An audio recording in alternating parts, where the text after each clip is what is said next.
Hey guys, so today I'm going to be telling you an interesting way that you can remove surface mount and through-hole chips as well, but mostly this technique I use for surface mount just because it's through-hole. You could just use a regular solder sucker and a soldering iron, whereas SMD, that doesn't work so well because of the surface tension of the solder. So what you're going to need to do is you're going to need to get a pan of water. Oh, sorry, not of water, just a pan, just a regular old pan. Okay, a frying pan. And you're going to make sure that you need to devote this frying pan to this task. This is going to be the only thing this frying pan is going to be able to do, because once you use it, you're going to obviously get lead solder all over it, and solder flux and FR4 material and probably some silicon from the chips and stuff, and lead isn't good to eat. So you need to make sure that you only use this frying pan for this. As you can see here, it doesn't have to be a big frying pan. Okay, so you need to make sure that you, first off, before you do this, you're going to make sure you need to turn your ventilation up and open some doors to get to make sure that the air flows through, so that the lead fumes, obviously at this temperature that a stove is going to get to are probably going to be dangerous. So you want to make sure to vent those away.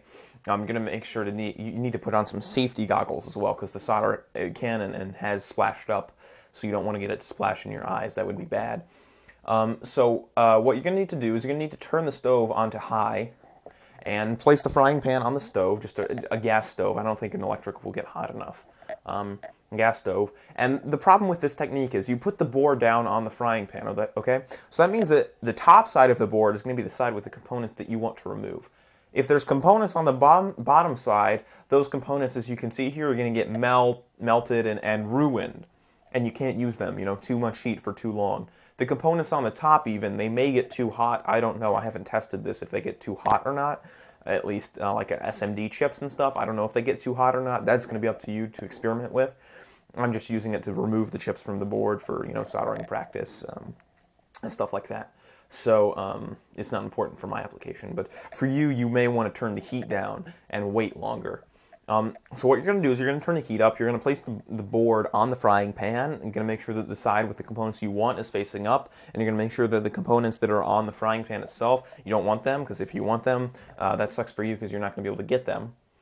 So what you're going to do is you're going to then turn up the turn the stove on, and let the board sit until it's hot enough, and then what you're going to do is you're going to just wait until it's hot enough. You can probably see the solder start to reflow. And then what you're going to do is you're going to make sure to hold the board down with one thing. So I just sort of used a metal pick. And then you're going to use pliers, homeostats, or whatever they're called, tweezers, anything that sort of you can use to grab the chips. And you remember, you don't touch this with your hands. It's very hot. You also have to wear gloves. These rubber gloves, or thicker canvas gloves, or whatever they're made of, is good as well. And this way you can just basically hold the board down with one thing. It doesn't really matter what it is, wearing your gloves, and then with the other, pick up the chips and set them on a piece of wax paper right next to it. And this is very easy. It allows you to remove through-hole and surface mount chips on this side, on one side as well, and you can remove them all very quickly. As you can see here, I get most of this board done very quickly. Once the solder heats up, it's very easy.